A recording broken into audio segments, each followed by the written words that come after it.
Yeah, cleaning out my YouTube subscriptions the other day, I noticed a few trends. I unsubscribed to several channels, mostly just stuff I either wasn't watching anymore or Dungeon Tube channels that have 50, 60,000 followers and like they need me. I mean, yes, when you're a small YouTuber, every single sub count really after about 3,000, it kind of stops to matter as far as I can tell. I mean, I'm no YouTube expert, but that's just kind of what I've observed.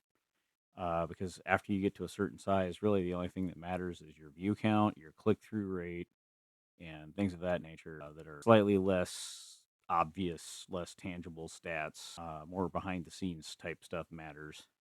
Like I said, your click through rate, which is basically somebody sees your video, clicks on it, watches at least, I don't know, 10 seconds of it, and then decides what to do from there. But that's, like I said, that's big YouTuber stuff more than, watch hours. Yeah, those count. And we definitely want all the views we can. Like that's cool. But yeah, a lot of the big dungeon tubers. I'm still subscribed to Dungeon Craft. I will say that. But a lot of the other big names that I used to watch before they were huge, necessarily, I unsubscribed because I mean they don't need me.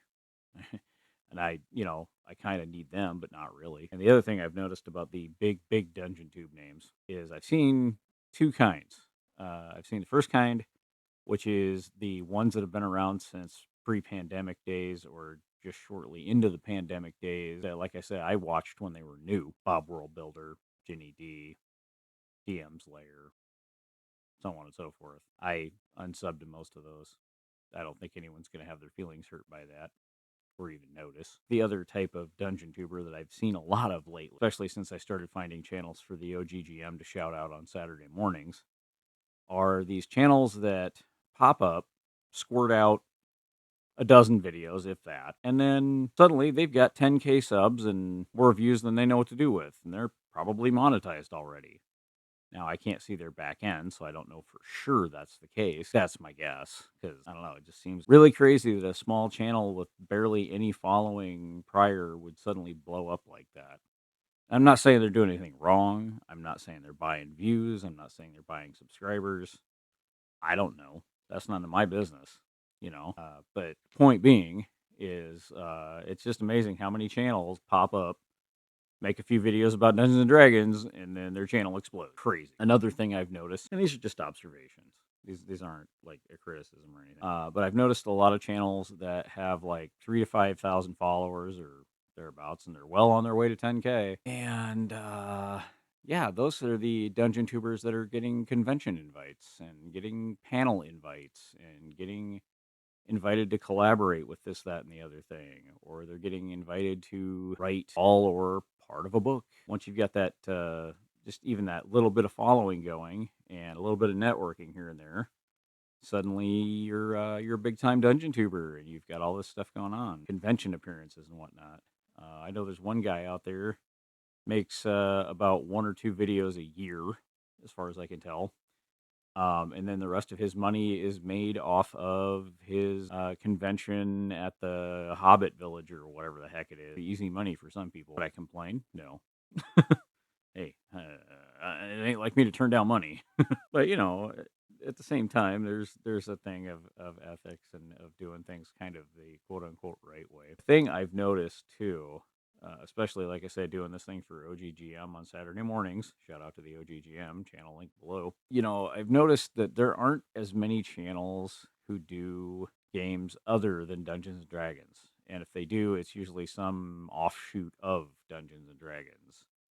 I see a lot of channels that do Shadow Dark content. I see a lot of channels that do OSE content, or they do Pathfinder content, or Castles and Crusades, although not as many of those as you might think. Yeah, like we need more, what I would say is non-dungeon tubers.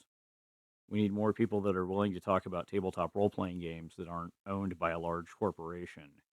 And I would say Call of Cthulhu actually falls under the not a large corporation, but I don't see near as many people covering it either. See reviews. I see reviews all the time. Like there's a few channels I could recommend for reviews, and maybe I'll get into that sometime.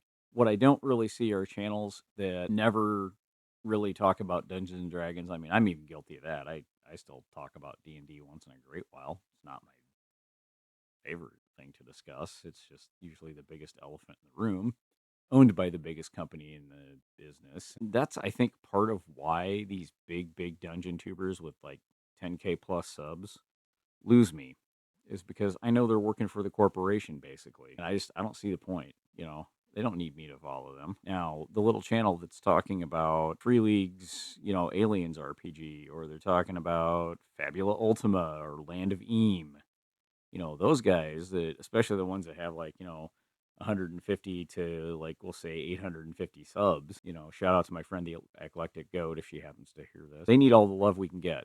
All these smaller channels that are just doing GM advice and talking about games that aren't D&D and haven't sold out to some huge corporation.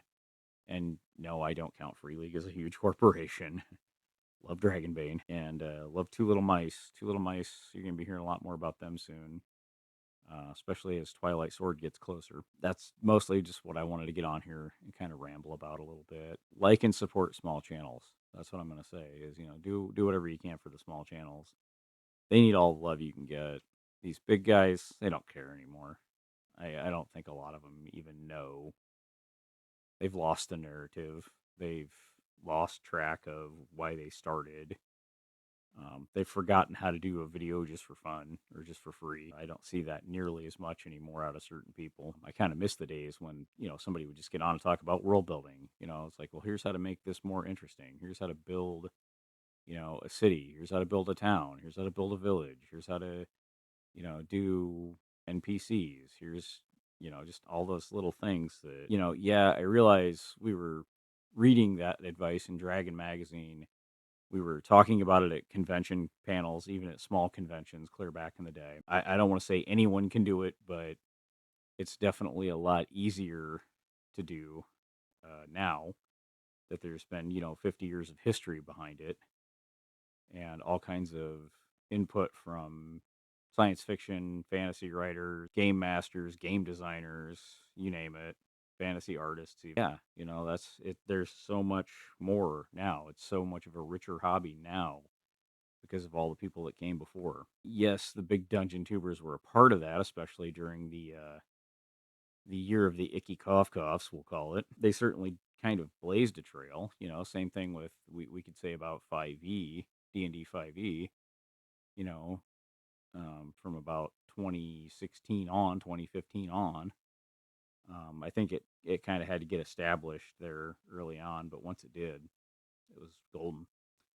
And it's been golden up until 2022, into 2022, into 2023. We won't go into all that right now, but yeah, wow. It's not the same landscape it used to be. And so when I hear these quote unquote big dungeon tubers, worried about their views, worried about their channel going belly up, your channel's not going belly up. You're not going anywhere. And if you lose one sub like me, that's not the start of a trend. It's really not. I'm nobody. I mean, I hate to say it like that because it sounds kind of bad, but yeah, no. Self-deprecation aside, I'm one subscription out of thousands and thousands, and you're not gonna miss me. That's what I had to say. Anyway, like, share, subscribe, do all that YouTube doobly stuff, and I'll see you in the next one.